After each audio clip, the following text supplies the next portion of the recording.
What's going on, y'all?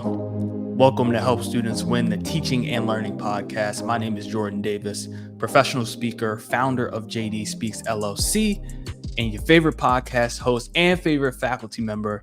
And today I'm here to talk about the implications of Trump's presidential election victory and what it means for higher education, not just for faculty and staff, but also students and also leaders. As many of you know, this is a teaching and learning podcast. I usually try to stick to the teaching strategies, really outlining the pedagogy to help support our students. And I really feel like I know that the results of this election will not just impact financial aid and the economy and other things that come to mind when we think about our students, but it's actually going to affect how they feel in their bodies, and it's going to affect how other people treat them and talk to them and teach to them. And so I want to speak to some of those cultural aspects today as well. And I'm gonna be straight up with y'all. This is not gonna be a sad podcast. I'm gonna try not to CNN y'all out. Like, y'all have the political pundits who are gonna really break it down and have all the stats. And I'll have a few sources that I'll pull in today, but really this is just me speaking from the heart. This is me speaking as an equity-centered educator and someone who cares about faculty and how they're going to show up in the classroom, because I know ultimately when we give faculty what they need, our students are going to have what they need too. And to be completely honest with you, I don't have to record this video. I am intentionally putting these thoughts and these ideas out here, and I'm doing so because it's just kind of a sidebar. I see a lot of content creators that are sticking to brand consistency, right? As far as not venturing into this political space. Look, it is treacherous out here in these streets. Is really something to not take lightly. But at the same time, this is a podcast. At the same time, it is joy that has led to Black liberation pre, during, and post civil rights movement, that has led to liberation for marginalized groups, even during enslavement and pre and post emancipation. And so I am all about talking about what's needed in a serious manner, in a well thought out manner, but also being able to bring some levity to this conversation, as is needed in order to carry out equity and justice work. And so I want to try to balance both of those things today. I'm going to start with a story that comes from my time in undergrad. So I'm in this intercultural communication class. This was one of the first class that really changed my viewpoints. I was low key a Republican before I took this class. And I would never have labeled myself as that. But when I look at the collection of my views that I had as a 17, 18, 19-year-old college student, this was the class that really opened my eyes to a lot of different perspectives that were outside of, what I was used to growing up, or what was discussed as far as worldviews in my household. But in this particular class, we had small group discussions. And I remember in one of my small group discussions, a classmate spoke up and said, I just frankly don't watch politics because politics doesn't affect me. And I remember that statement so vividly because it struck me that someone felt so protected by their privilege that they not only thought that, but they had the audacity and the gall to say it in front of my face, as someone who in this class, along with other classmates, was processing police brutality and white supremacy and Black and brown representation in the media, and all of these textured and layered topics in relation to equity. And the students still didn't understand it. They didn't understand how these, how political events that were happening around them affected their life. And I share this story because I realize that you might be this student, whoever is listening to this right now, you might be this student wondering why people are so up in arms and why people are, so distraught, and even in some cases overjoyous about the results of this election. And I just want us to kind of lift the veil of individualism for just a second. I feel like individualism has captivated our minds so much that it's hard for us to think outside of our own experience. As in, if we don't know somebody who's personally affected by this, if we don't know someone who's a Muslim or who's an immigrant or who is a black person that means a lot to us in our lives, like the election results don't matter to us. They absolutely matter to us both in the short term and in the long term. And again, I just want us to realize that, in the words of Trisha Hersey loves to say this, our entire life is a collaboration. And so even if it's not affecting you right now, or even if you can't see how the results of this election are affecting you, your household, your income, what have you, realize that the people that you come in contact with, even subconsciously without knowing it, are going to be impacted by the results of this election. And remember, this isn't just a presidential election. This has impact over our House and our Senate and ultimately our Supreme Court over the next several years, and will have implications decades to come as far as how our Supreme Court looks. And so we have to really weigh the impacts evenly in terms of, it's not just about you. Let's step outside of the individualism for a second and focus on specifically for our faculty and staff, as I talk about education policy, how this is going to impact folks on college campuses. And so, immediate reaction when I woke up at 5 a.m. Was one, admittedly, of relief. And not relief because I voted for Trump, which I did not, but relief in the sense of, it's almost like when you play a game or you do an activity with someone who's really competitive and they might be a little bit of a sore loser. And there's a certain point where you're playing this game, whether it's video games or whether it's a sport, and you're just like, yo, I just want this game to be over.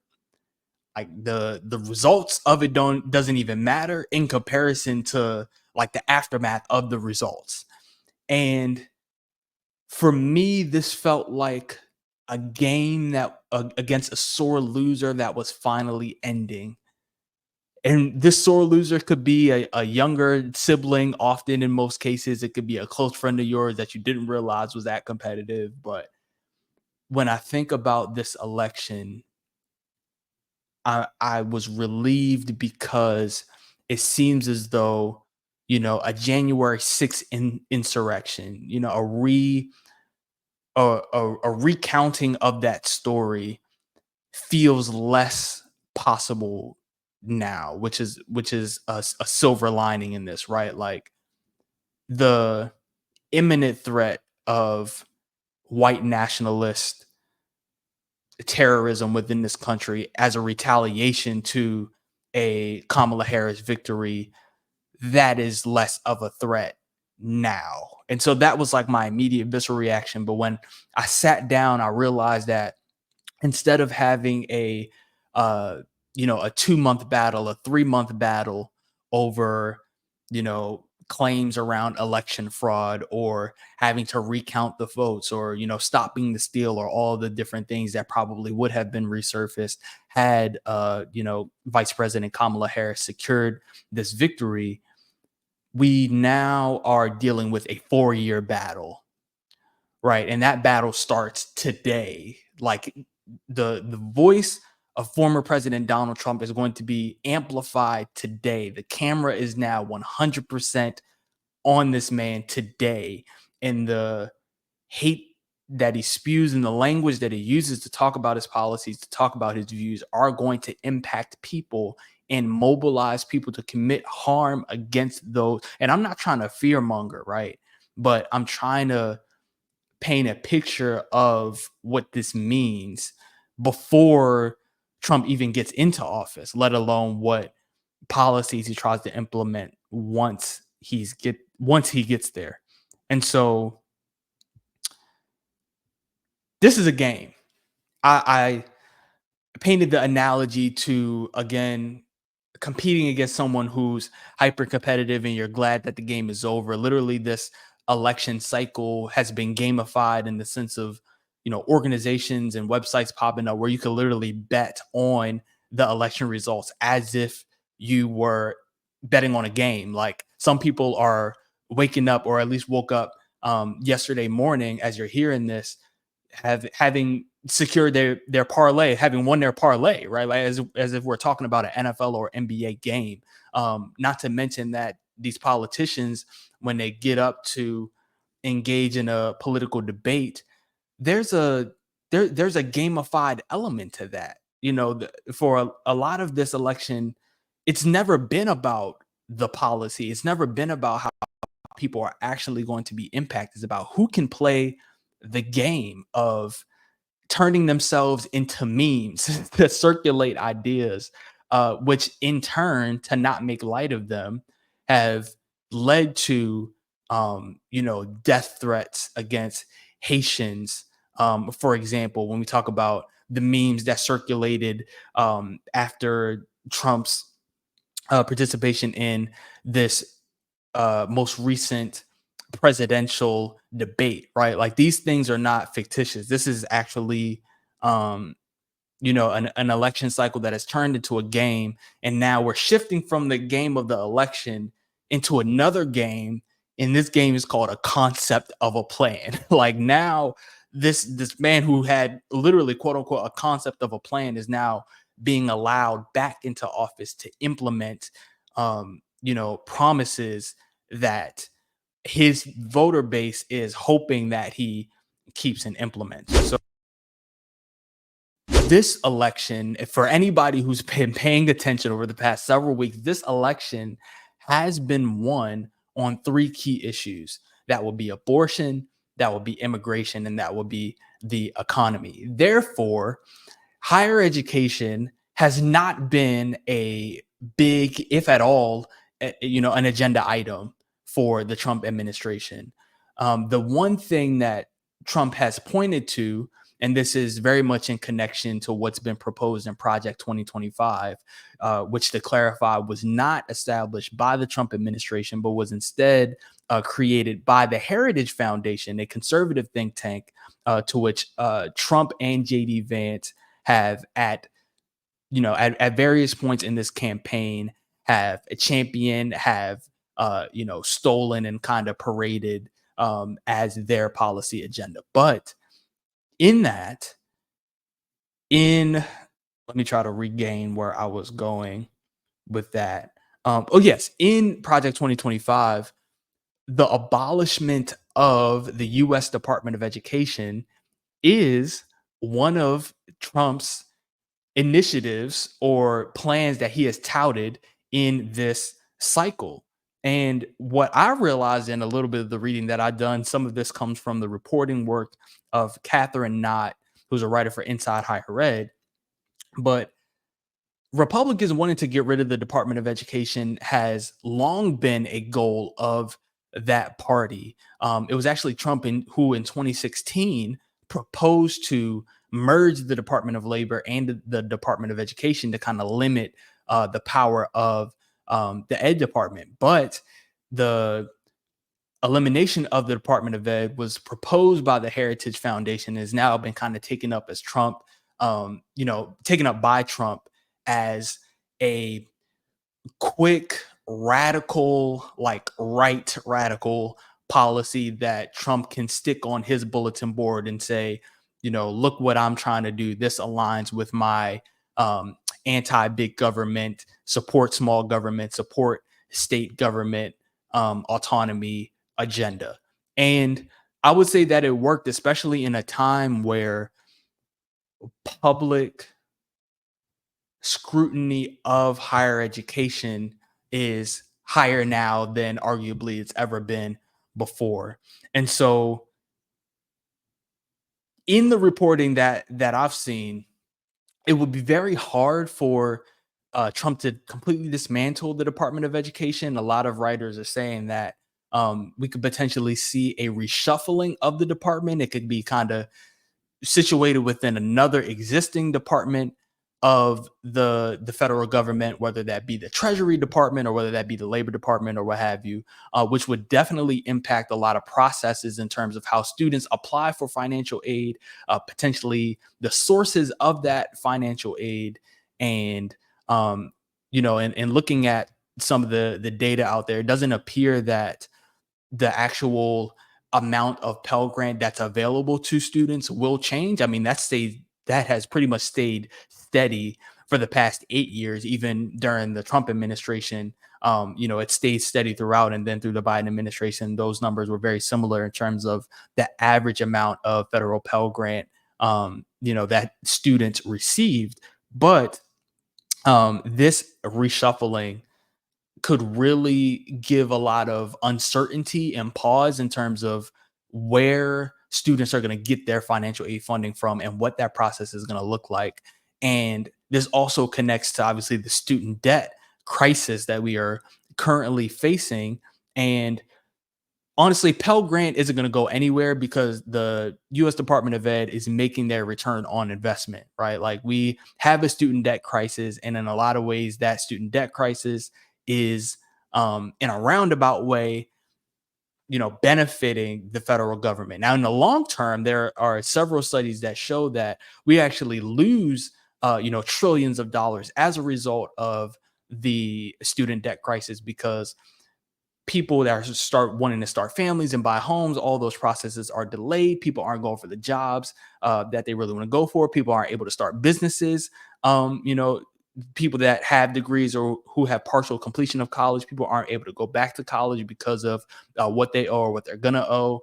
Once they accumulate more credits, all these different reasons for why this is bad for economic stimulation. But this really this it could impact higher education from a funding and student debt perspective, which I think is really something to consider for faculty and staff that are working with students, because as they make decisions about their careers, about what credits to take in which semesters, and you find different things that they start to say, or like their reasoning looks a little different, just remember to give these students some grace as they try to navigate that uncertainty around student debt and student financial aid. So, and I follow a lot of sports pages, and people will say, put this into sports terms. So they'll take like pop cultural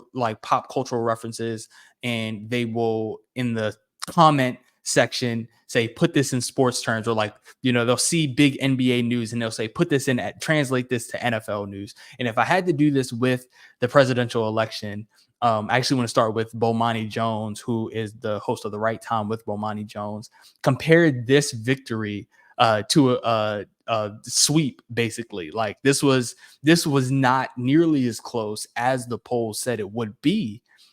And to take that analogy further, if the Trump presidential victory was a 4-0 sweep in an NBA finals, for example, for the Republican Party to have won the presidential nominee, to have a 6-3 majority of in the Supreme Court, to have majority of the Senate, and to potentially have majority of the House. At the time of this recording, it's currently 9:38 on, what is today, Wednesday, November 6th.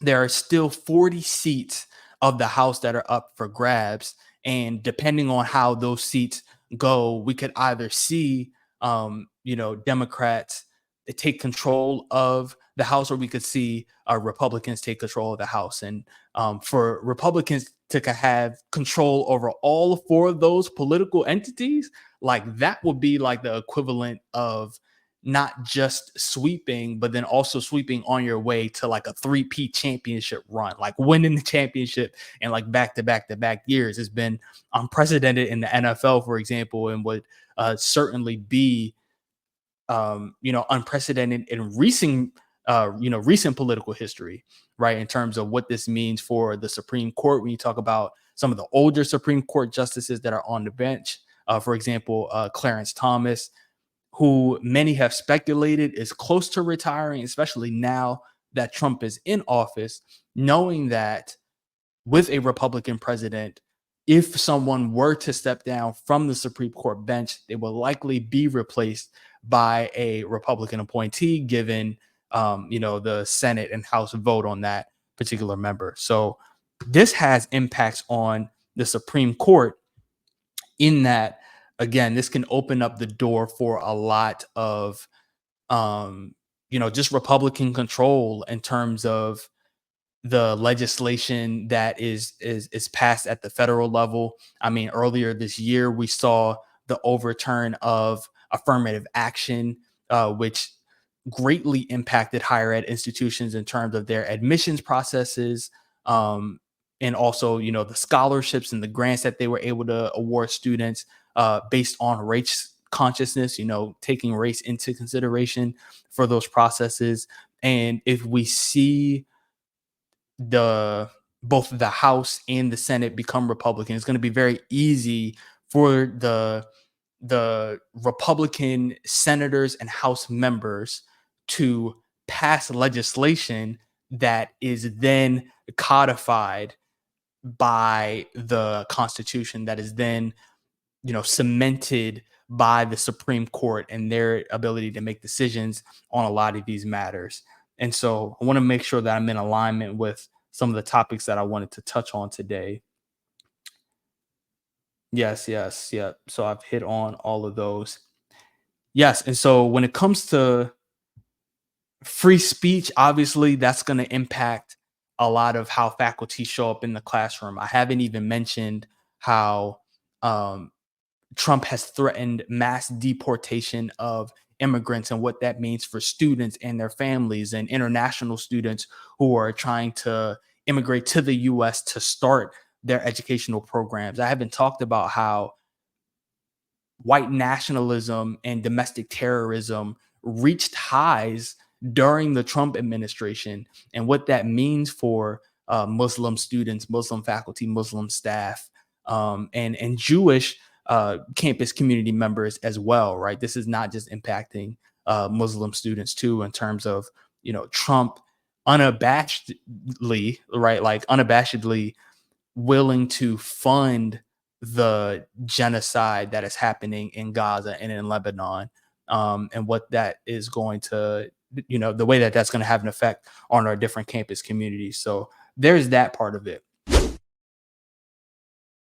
I want to pivot to um, how this is going to directly affect faculty and staff. And one of the ways that I see it potentially affecting faculty and staff is the idea of talent migration, which we're already seeing. So, especially in our southern state institutions that have state legislation that is encroaching on faculty and curriculum developers in higher ed, their ability to teach classes that take into consideration challenging topics along the lines of race and religion and sexuality and gender identity within our colleges. That is going to be huge. And we've seen faculty all across the country leaving these state institutions, either leaving or being fired or being pushed out or what have you. State institutions are going to continue to wear down faculty who are committed to equity and inclusion work, whether that's in the classroom as a faculty member or through like the explicit DEI programming that's been stripped from a lot of these state institutions. We're going to continue to see faculty leave these institutions. And really the sad part about it for me is not just the fact that faculty are having to relocate, faculty and staff are having to relocate, but the fact that at these institutions, the student demographics probably won't change that much. And so what we're seeing across the country is that our students, our classrooms are becoming more culturally diverse. They're becoming more racially and ethnically diverse. And at these state colleges, these students, this growing diverse demographic of students is not getting the support that they need in terms of programming and in terms of actual courses that they are enrolling in, right? And students do not have, in a lot of cases, students aren't able to make the same decisions along financial lines that faculty and staff are able to make. If a faculty member is in between taking a job in Florida and taking a job in Maryland, they might take a teaching job in Maryland because of that, because Maryland is a blue state through and through, right? Like that's not going to change, and the state legislature isn't going to encroach on faculty's ability to show up in the classroom in the way that legislation in a state like Florida would. But students, and a lot of times, don't have the ability to make that decision because they're getting that state funding from those public state institutions. And so our students are going to be choosing college mostly based off of the financial aid that's available to them and the cost of college. But a lot of our faculty and staff are going to be mobilized because of the climate, whether they're choosing to leave themselves or whether they're being pushed out by their respective institutions. So I just find those developments, really interesting and something that we need to consider as a higher ed community. And mind you, this is already happening. So the migration of talent throughout higher ed is already happening. And it really took shape for me. It really became apparent to me after the overturn of Roe v. Wade. And I remember having a conversation a with a department chair at a southern state college, where they talked about the hiring process of getting faculty hired, right? They had this great faculty position. They interviewed some folks. They had two people in mind, so they reached out to their first choice, and the first choice declined the offer. They said, this is the perfect job for me. I really wanted to live in this state, but now that Roe v. Wade has been overturned in this particular state, has made abortion illegal, I can't live in this state. I can't work at this institution. Like, I'm not accepting this job. And so this same department chair went to the next person, right? Their second choice, who was a male candidate, and they said the same thing on behalf of their wife or their spouse. So they said that, I would love to take this job, but as a result, I can't take this because our ability to choose within our household is something that we need. And this state isn't providing that. And so we've already seen how Supreme Court decisions have impacted the talent migration within higher education. Having Trump in office, even though he does not have a direct hand on state legislators, he does in a roundabout way in terms of his ideologies are going to embolden state legislators to draft and push policies that they, under the Biden administration, didn't have the empowerment or the support or whatever you want to call it to kind of push these things through. Now that Trump is in office, now state legislators that might have been more centrist in their approach, now they are more influenced to vote for the legislation that maybe they wouldn't necessarily agree with in a Biden administration, because if they don't, they're going to be put on blast. Like, it's going to get out in the news that certain Republicans are voting against their party, and for that reason, they might not get reelected in their states. And so that's really something that, again, has been top of mind for me, not just the things that Trump has direct control over, but also indirect control over when it comes to the results of this election. And so I want to segue to HBCUs. And I was having a conversation with a friend earlier, and they mentioned to me that HBCUs could absolutely be impacted under the Trump administration. And we're not just talking about state and federal funding, which has always been lower for HBCUs in comparison to PWIs, but we're talking specifically about the idea of HBCUs, the very existence of having historically Black colleges that are dedicated and have been established to educate, to provide high quality education for Black students in the US. Now, obviously, HBCUs are open to all students. Anybody can apply to them. But in the same way that affirmative action was overturned. In the same way that we've seen over the past several months, lawsuits against, and this doesn't even restrict itself to higher education. We've seen Black investment firms that have set up investment funds for Black owned businesses be sued and actually win at the state and federal level. Like we're seeing this happen outside of higher education as well. So who's to say that a group of Republican legislators from a variety of states could come together and say, the idea of the HBCU is no longer unconstitutional.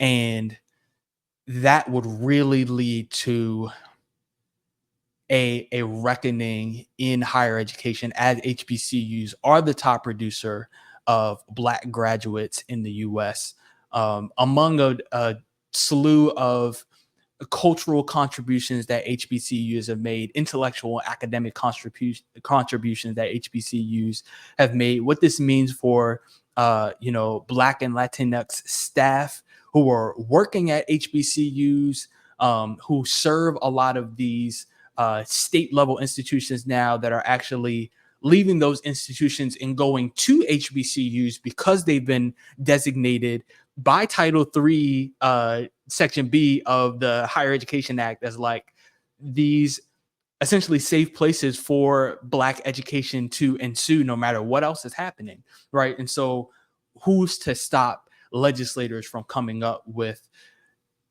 this aggressive legislation to try to take down HBCUs again? And I pray that these things do not happen, but I want to paint a full picture of how our faculty, staff, and student populations are going to be affected by this. And so I want to leave us with a story, and I want to try to make this at least a little uplifting. I know I've been really getting into the weeds here with you all, and as I talk about this, call me out if I'm wrong about something that I'm saying. Like I did a ton of research to try to prepare for this conversation, but there are so many different moving parts, and again, a lot of this is speculation. A lot of what the Trump administration has been saying is speculation, right? Like we've learned to take these things with a grain of salt, in terms of not just Trump, but also other politicians overpromising to get into office. And so if there's something that I'm saying here that you want to critique or peel back the layers on, leave a comment somewhere, shoot me an email at info@jdspeaks.com so we can talk about it and uplift those things. But want to leave us with a story that'll hopefully help us reflect and digest some of these things that are going on. So I teach a summer course in Georgetown's summer college immersion program. It's for rising high school seniors. A lot of them are low income students. So it's a program that's meant to expose these students to what it's like to be on a college campus. Students live in communities and come from mostly first generation households that their parents have never been to college. They don't know someone personally in their life who has, been to college. And so these are the types of students that I have the opportunity to teach in the summer. And I remember my first time teaching this class. This was in the summer of 2023. The first day of class was 4 days after the overturn of affirmative action. And so this would have been July 3rd, Monday, July 3rd, the first day of class. I walk in, I do my first hour of class. It's a 2-hour class. I say, this is the time for our break. And before I dismiss students for our 10-minute break, one student raised their hand and was like, can we talk about affirmative action? I've been hearing about it, and I think it might impact my experience as a student.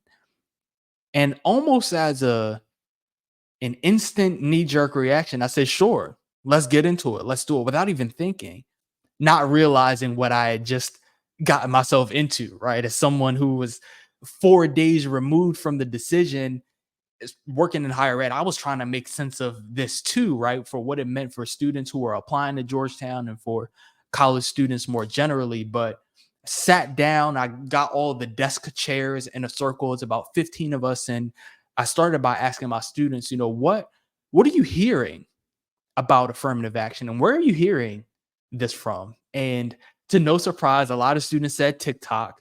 And so we started from there. We started to excavate some of the arguments for and against, and what it would mean, and how this will impact how they write their personal statements, or are they able to still write personal statements? And so we kind of go back and forth, discussing, pulling together resources, trying to figure this out together. And I share this not as a success story, but I share this to say that if you are not acknowledging what's happening in this moment, if you're not acknowledging how the results of this election and the dozens of state level races that are going to impact education and other policies for our students, if you're not acknowledging it, then things are already awkward between you and your students.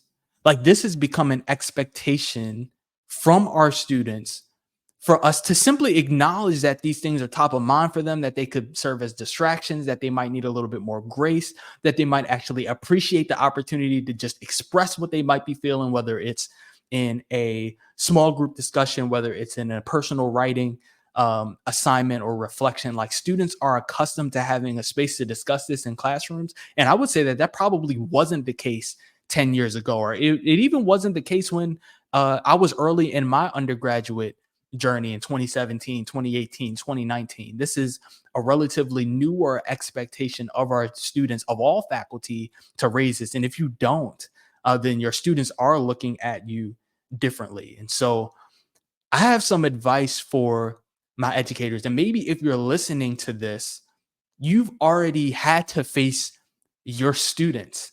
And there are some faculty listening to this right now that are seasoned in facilitating difficult conversations, of navigating this kind of territory with your students, whether it's a result of the subject that you teach, the level of comfortability that you have talking about political issues, whatever it may be. There are other faculty who have very blatantly avoided talking about this or bringing it up at all. And I sympathize with those faculty, especially in states that are particularly hostile, especially in institutions and departments that are particularly hostile toward them, around bringing up these conversations. I know the power dynamics behind this. But for the faculty who do have some agency over whether they bring these topics up in their classroom or not, for the faculty who are tenured or who are very close to earning tenure, for the faculty who have the latitude to be able to create a space for their students to process this together, you might have whiffed on the opportunity to do it now, especially given that a lot of people weren't expecting this outcome. But in January, whether it's mid January or later in January for some institutions, there will be another first week of class. And there are some faculty that in the first week of this fall semester did everything right to set up the the environment so that students have the emotional resilience and the trust between each other to talk about how this election is going to impact them as not just students, but as human beings moving forward. There are some faculty who have set that up well, and the conversation still might have been difficult. And the conversation still might have taken a left turn that that faculty member wasn't expecting. So I know for certain there are some faculty who didn't do that work, and that have either, like I said, completely avoided, or who have tried to do it and have failed at it. But what I want to remind us again is that there will be another first week of class roughly 2 months from now. And roughly 2 months from now is around the same time where our future president, Donald Trump, is going to be inaugurated. And so these conversations are not going away. This is the new professional development. It's never been new. It's always been a staple of good teaching, especially when we talk about inclusive teaching. But I say this to say that we need to add this to our agenda, just like we add AI to our conference agenda for the year. We're looking for AI conference, or we're looking to upskill. This is an area where every faculty member needs to upskill. And this is relevant whether you're teaching Islamic studies or physics. this is going to come up again. This is the new expectation. And as this becomes a new expectation, I ask you to not shy away from these conversations. I ask you to find community. I ask you to find rest. I ask you to find joy and to laugh with your students and to find ways to not make your classroom so tense and stuffy. And it requires work. It requires time that faculty and staff often do not get paid or acknowledged for. But this is what teaching excellence means in 2024, heading into 2025. And so please join me on this journey as I continue to do this in my own teaching, as I talk about this stuff on my platforms. And I wish you well. My thoughts, my genuine prayers, my genuine concerns are with historically marginalized groups of all walks, and with white people, and with heterosexual people who are harmed by white supremacy, capitalism, individualism, grind culture, all of these things that are making our societal issues as a whole challenging.